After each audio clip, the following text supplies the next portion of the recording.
Sənə öz dilində oxumağa icazə vermirlər. Sənə öz dilində radio, televiziya açmağa icazə vermirlər. Sən indi nədir Azərbaycan dilində uşaqlarını göndəribsən, bizə qəbir qazırlar, bizi yolunuzdan azmamağa çağırırlar. Yolunuzdan siz azıbsınız. Ay mənim gözəl Azərbaycanlılarım. Azdırıblar bir qisminizi, hamısını, mən 42 milyonun hamısının əhval-ruhiyyəsini gözəl bilirəm. Gözəl bilirəm ki, onlar rejimə nifrət edirlər. Bu Molla rejiminin tarixdən silinməsini istəyirlər. Sadəcə olaraq xarici düşmən, xarici təcavüzkar ölkəyə hücum etdi deyin, necə deyərlər, ayağa qalxıb rejimə qarşı mübarizə aparmadılar. Amma bundan sonra rejimə qarşı amansız mübarizə aparılacaq. Onsuz da rejim ayaq üstündə dura bilmir. Gör nə vəziyyətdir ki, ölkədə 2 hakimiyyətlik, 3 hakimiyyətlik, 4 hakimiyyətlik hökm sürür.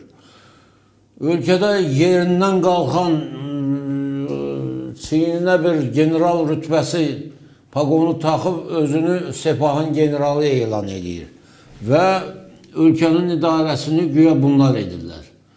Ölkənin prezidenti var, onun səlahiyyətləri necə oldu, hara getdi? Buna 16 milyon İranlı səs verirdi. O seçilib və xalqın iradəsi əsasında hakimiyyətə gəlibdi. Agikə baş general, sən heç bir xalqın iradəsi əsasında o vəzifəyə seçilməyibsən. Səni təyin ediblər fars olduğuna görə. Sən Azərbaycanlıların seçildiyi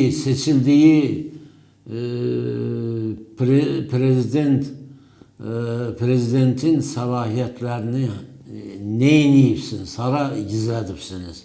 Niyə qoymursunuz ki, prezident, müasir prezident, bütün dünyada tanınan adam, məşhur cərrah, məşhur alim, o generalların neçəsinin çəkisi ağırlığında kitablar oxumuş və xəstələr müalicə etmiş prezidentin niyə oxumasını, səlahiyyətlərini icra etməsini istəmirsiniz, icazə vermirsiniz?